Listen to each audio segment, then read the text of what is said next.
So you see the guy in the blue who's cheating? So that's the person who can actually start the bear away by literally just stepping up onto the windward side. Okay. I noticed how extreme you go on doing that. Yeah.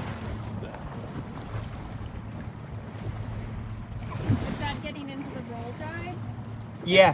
Yeah, so it's not like you have to do a massive roll. It's just that if the windward side is leaning more than the leeward side, the boat's going to want to turn downwind, and then you don't have to use the rudder at all. Right. So that's the break.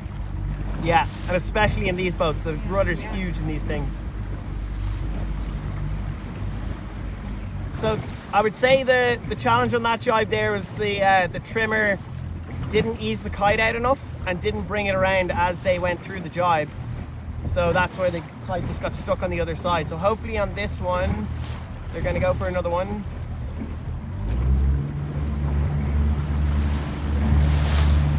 So bearing away, a little bit aggressive on the bear away there.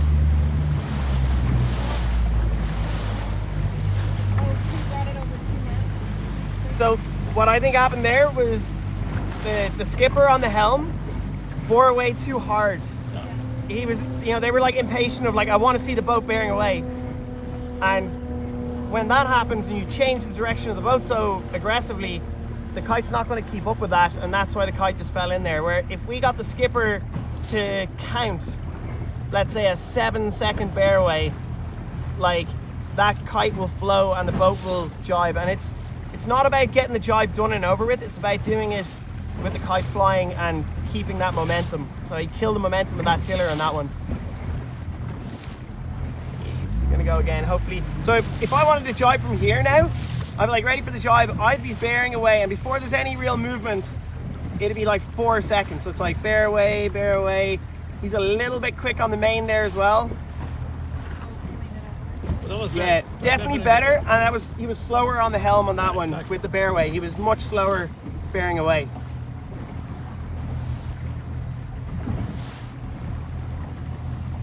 The other funny thing with sailors is it's like football, like sometimes you're better on the left side than you are the right.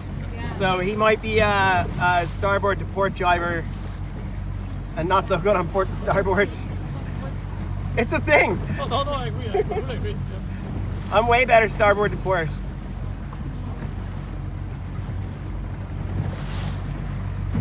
And from a coach boat, what I'll do is I'll try and line up the stern, the center of the stern with the mast, and then I know I'm directly behind the boat, and then I'm able to see how aggressively he pivots. So he's actually pointed up a little bit.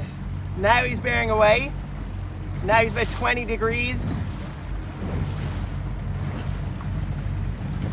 Yeah. So okay jibe, but it was kind of doomed from the start because he pointed up 10 degrees before he went into the jibe for whatever reason. So if you point up 10 degrees, that also means you have to bear away 10 degrees to get back to your original position to then go through the jibe, And that's the thing with the skipper is, like, especially with such a big rudder, if they're looking at everything else and trying to dictate how someone puts a pole on, then they're not doing their job. And that was the tiniest little thing that made that jibe not great. So let's see on this one. So I'm right behind the stern again, lining up the backstay and the mast. They're going, now he's just bore away without going upwind, which is good. See the way that guy just drags the pole on the sheet, on the guy?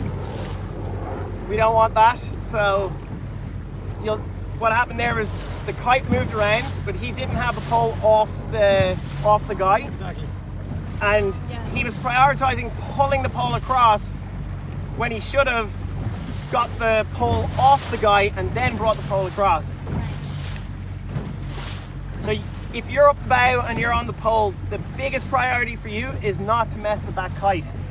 There really shouldn't be any real pull on the guy or the sheet against the pole in any way while you're going through the jibe, because you shouldn't be affecting the guy or the sheet in any way while you're doing the pull. And I think that's exactly what the coach is saying there. One more! So you can see the skipper's pointing up there. He has a little habit of pointing up when he's on port. Cool. Okay, kite's flying. They're about 20 degrees up from dead downwind. Poles forward, not ideal. So again, the pole was forward there. So when they took the pole off, it's behind the main and they're screwed. So one job messes up the whole jibe. That one was, before they took that pole off, that pole should have been way back. Okay. That spinnaker was way too far forward. So the second the pole popped off, the spinnaker was behind the main and it died. That's why this is not Yeah, and you can't go guy back if the pole's not on it. Right. It doesn't really work. Yeah. So before you go into a jibe, and especially in windy weather, I'll bear off to almost be dead downwind, and I'll let my kite trimmer pull the pole right back, and then now the pole's back, the kite is out, it's in fresh air, and then I'll be like, okay, we're going for the jibe. And then as we go to bear away, the kite's already out there and filled. It's going to stay in that fill while it bears away into the jibe.